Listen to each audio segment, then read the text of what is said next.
Hi everyone, welcome to this Scratch program tutorial. Today we're going to learn how to add a new level to your game using some cool tools in Scratch. By the end of this video, you'll know how to use repeat loops and broadcasts to make your game more fun and efficient. First, let's talk about learning objectives. We'll learn why code efficiency is important. Basically, how to make your code do more work with less.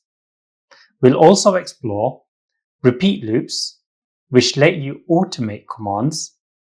For example, instead of writing the same code over and over, you can tell Scratch to repeat it a certain number of times, or even forever. This will save you time and make your game run smoother. Ready to dive in? Let's go.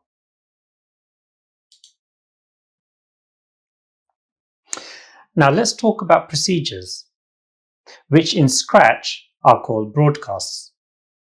Think of a broadcast like a signal that tells your sprites, hey, it's time to do something.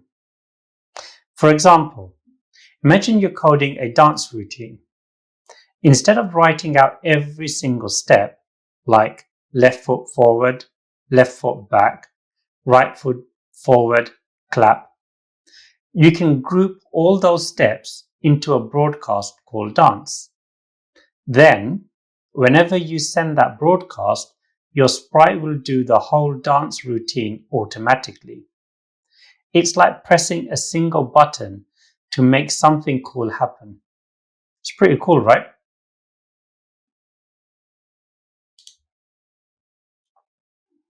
Let's look at an example to make this even clearer. Imagine you're coding a game where a character has to perform a series of actions, like moving their feet, raising their arms, and clapping. If you do this step by step, your code will look something like this. Left foot forward, left foot back, right foot forward, right foot back. Raise arms, clap, lower arms. That's a lot of code.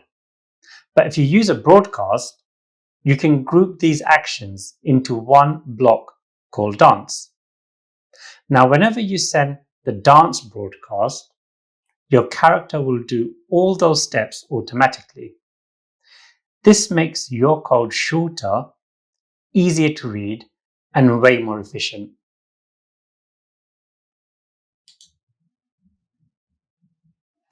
Here's another cool thing about broadcasts.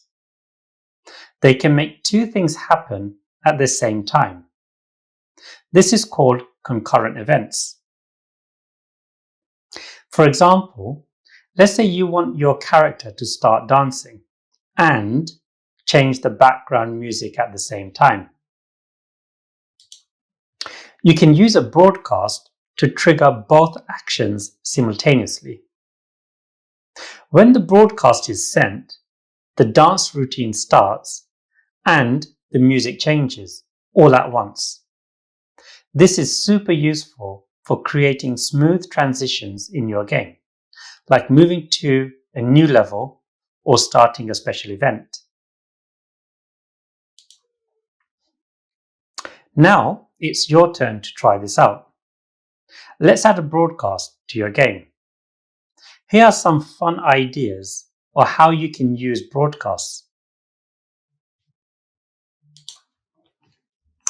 Change the color of a sprite temporarily. Maybe your character flashes red when they get hit. Switch costumes, like making your character look more like they're running or jumping. Change the background to create a new level in your game. For example, if you're making a game where the player moves through different levels, you can use a broadcast to switch the background when they complete a task. This makes your game feel more dynamic and exciting. Try experimenting with these ideas in your own project.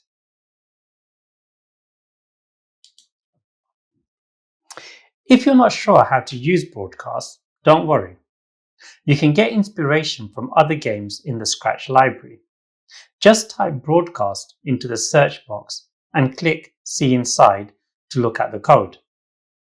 For example, you might find a game where the background changes when the player collects a key, or a character changes costume when they jump. These are great examples of how broadcasts can be used. Take these ideas and see how you can build them into your own game. Remember, coding is all about creativity and trying new things. Before we wrap up, here's a quick tip. Always comment your code. Comments are notes you leave in your code to explain what each part does. For example, you might write a comment like, "This broadcast changes the background to level 2. But why is this important? Well, if you want to come back to your project later, or if someone else looks at your code, the comments will help them understand what's going on. It's like leaving little clues for yourself and others. Trust me, it will save you a lot of time and confusion later on.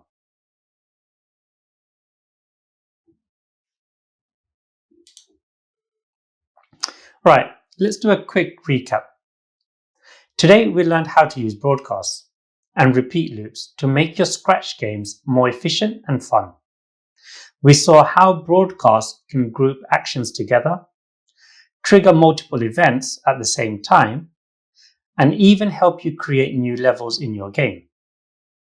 Now it's your turn to experiment. Try adding broadcasts to your game to create cool effects, like changing costumes, switching backgrounds, or making things happen at the same time. Don't forget to comment your code so you can remember what everything does. Thanks for watching and happy coding. If you enjoyed this video, don't forget to like, subscribe, and share it with your friends. See you in the next tutorial. Bye for now.